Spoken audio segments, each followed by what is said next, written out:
CMR shopping mall Dasara Dhamaka offers. అద్భుతమైన offers తో పాటు అబ్బురుపరిచే స్పాట్ గిఫ్ట్స్.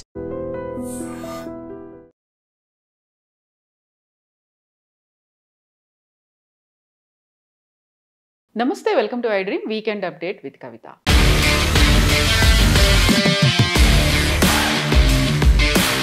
మనతో పాటుగా ఉన్నారు foundation for democratic reforms founder doctor Jayaprakash Narayana గారు.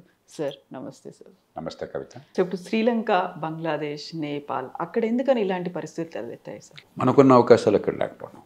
శ్రీలంక ఉన్నది, ఒక చిన్న ఉదాహరణ చెప్తాను. ఇన్ని భాషలను మనం ఇముడ్చుకుంటే 22 భాషలు రాజ్యాంగంలో మనం పాత్ర కల్పించి అయినా దేశంలో భాష మీద ఎక్కడ గొడవలేదు. ఏదో కొంతమంది రాజకీయ లబ్ధి కోసం తాత్కాలిక గొడవ చేయడం, కానీ ప్రజల్లో భాషల మీద ఎక్కడ గొడవలేదు. శ్రీలంకలో 2 భాషలు ఇముడ్చుకోలేకపోయినారు. తమిళము, సింహళ భాష, మెజారిటీ భాష సింహళ భాష. 2 భాషలను కుదుర్చుకోలేక ఒక ఫెడరల్ వ్యవస్థ నిర్మాణానికి ప్రయత్నం చేయక ఒక నరమేధానికి దారితీసింది. దానివల్ల ఏమైంది, పార్టీలలో ఒక కళ్ళగట్టిన స్వభావం, ఒక హింస అనేది సమాజంలో అంతర్భాగంగా ఉండిపోవటం. సరే, అవినీతి మన అన్ని దేశాల్లో, మన దేశంలో ఉంది, అన్ని దేశాల్లో ఉంది. మరి రాజపక్ష కుటుంబం కానీ అన్ని అధికారం అంతా వాళ్ళదే, మొత్తం ఆ కుటుంబమే, అన్ని పదవులు వాళ్ళవే. రాష్ట్రపతి ఆ కుటుంబమే, ప్రధానమంత్రి, డిఫెన్స్ మంత్రి, మరో మంత్రి, ఆర్థిక మంత్రి, మరో అన్నీ వాళ్ళే. అన్ని కీలకమైనవన్నీ వారి, అన్ని కమిషన్లు, అవినీతి, మంచి పరిపాలన అన్న భావం ఆ పరిస్థితుల్లో వచ్చింది. అలాగే బంగ్లాదేశ్ తీసుకోండి. ప్రతిపక్షాన్ని మీరు చంపేస్తే ఇప్పుడు ప్రమాదం ఉంటుంది.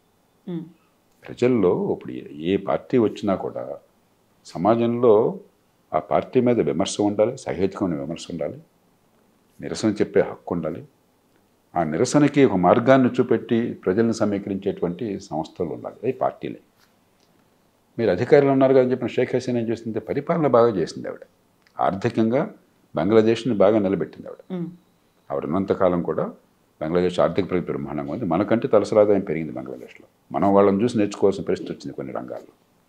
కానీ రాజకీయ విషయంలో మాత్రం అక్కడ చాలా కాలంగా పక్షపాత రాజకీయాలు, కక్షపూరిత రాజకీయాలు ఉండటం చేత, ఎందుకంటే షేక్ హసీనా తండ్రిని, తల్లిని, కుటుంబం మొత్తాన్ని మినహాయించి అందరినీ చంపేశారు 1975లో ఆగస్టు మాసంలో, మన స్వతంత్ర దినోత్సవానికి ఒక రోజు ముందు.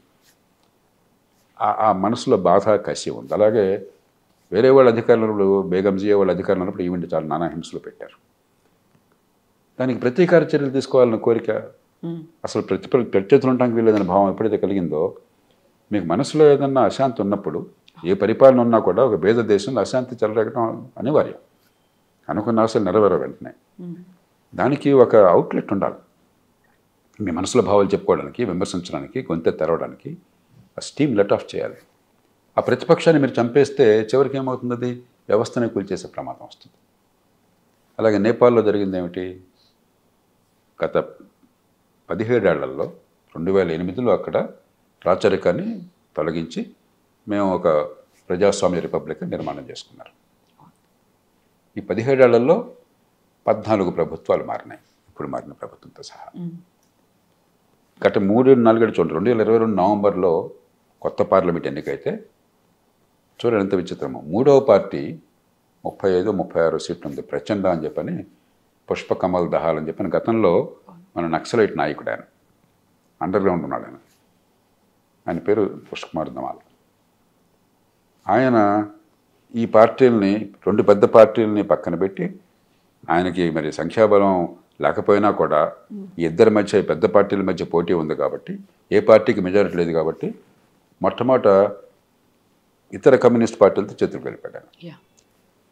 వాళ్ళని వదిలేసి మళ్ళీ తర్వాత ప్రధాన ప్రత్యర్థి నేపాలీ కాంగ్రెస్తో మళ్ళీ చేతులు కలిపాడు. మళ్ళీ వాళ్ళని వదిలేసి మళ్ళీ ఇతర కమ్యూనిస్ట్ పార్టీలతో చేతులు కలిపాడు. చివరికి ఈ 2 పెద్ద పార్టీలు కలిసి ఆయన్ని దింపేసి వాళ్ళు వచ్చారు అధికారులు. అంటే ఏమైంది, 2 పెద్ద పార్టీలు కలిసిపోయినాయి, ప్రతిపక్షం అనేది లేకుండా పోయింది. ఉన్న చిన్న ప్రతిపక్షమైనా కూడా పుష్కుమార్ దమాల్ది, ప్రచండది విశ్వసనీయత పూర్తిగా పోయింది. కాసేపు ఆగంతు కాసేపు ఈగంతేసేసరికి. అంటే ప్రతిపక్షం లేదు, దేశం లేదు. వీళ్ళంతా దోచుకు తింటున్నారు. ఎందుకంటే మనకి ఇంకా ఫ్యూడల్ వ్యవస్థ నుంచి బయటపడలా దక్షిణాసియా ఉపఖండంలో.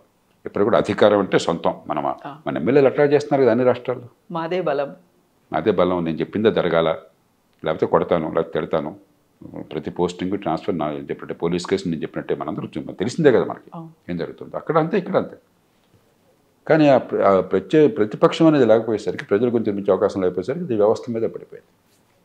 అంచేత మనం ఆ తప్పులు చేయటంలా. కానీ ఖచ్చితంగా ఉదాసీనంగా ఉండకూడదు, అలాగే భయపడాల్సిన అవసరం కూడా లేదు. ఈ దేశం చాలా సుస్థిరమైన దేశం, అంతర్లీనంగా చాలా బలమైన దేశం. మహాత్మా గాంధీ పుణ్యమా అని చెప్పని, జాతి నిర్మాతల పుణ్యమా అని చెప్పని జాతీయత భావం చాలా బలంగా ఉన్న దేశం.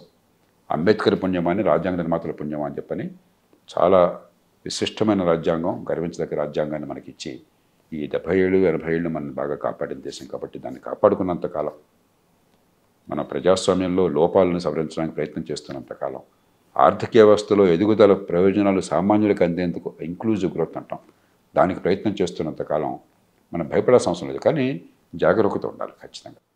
సో ఈ 3 దేశాల్లో కనిపించిందంతా ముందుకు కదిలింది యూతే సార్. ఆ యూత్ని ప్రాపర్గా హ్యాండిల్ చేయకపోతే ఇలాంటి సంఘటనలే ఎదురవుతాయి అనేటువంటి మాట.